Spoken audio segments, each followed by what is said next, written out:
What I'm trying to do here is just get up these maple leaves to put in a compost bin. Now I came over here and started right there, went up down the driveway, out in the street, back down the side by the street, over to here, made another pass down to the driveway back, and got about halfway down, and that bag was full. And I'll show you what it is in the compost pile. Now if I had on one of the new blue bags, they're bigger than the one I'm using, plus mine has been cut off due to damage and sewn up because I keep snagging it on stuff in my yard.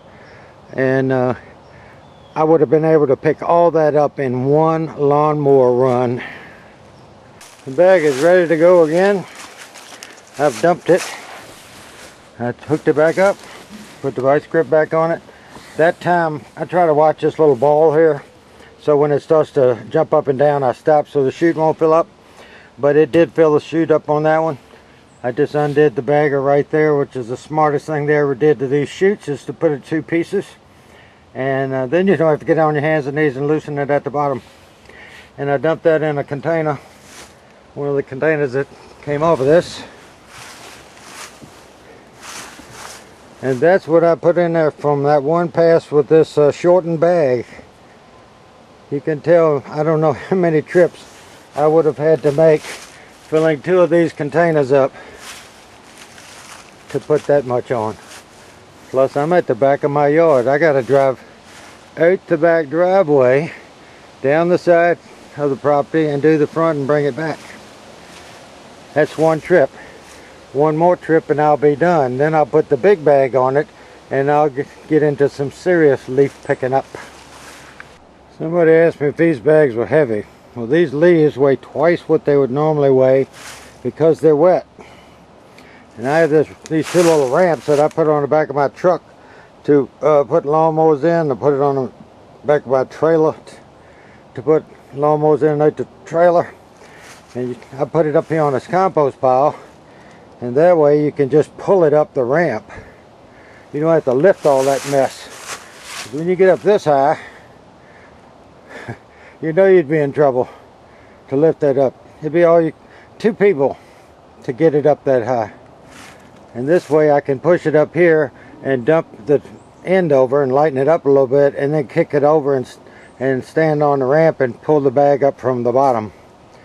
But I'm not gonna lie to you, they do get heavy.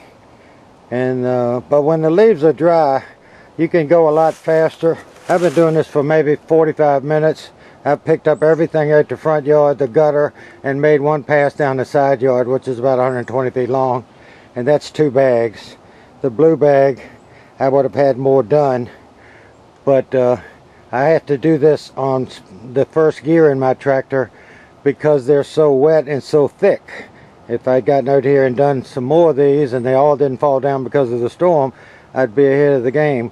And you could do it in speed 2, sometimes in speed 3 in the gearing. But since they're wet and thick, I have to go slow, but it picks them all up. And this way you can dump the bag into the compost bin. And then as the pile gets bigger, I just put another board in there and raise the ramps up. But I'm 70 years old, for people who don't know that, and it's all I can do to lift this. And in fact, my back's been giving me some trouble here lately. I'm going in and get my weightlifter belt that I wear when I'm doing heavy lifting, because this is starting to get heavy lifting for me. Well, this is the 2 bags that I dumped in here of maple leaves. That's about 22 inches to the top of the board, and if I leveled it out with the rake, that'd be about what I put in there. I think these stems will break down during the season. They're really tough. It takes a long time for them to break down. But that's a pile I'm going to use. Well, that's a pile I'm going to use next summer, and that's a pile I'll use the summer after that, and this is the pile I'll use the summer after that, if I'm still alive. So this ought to break down the stems.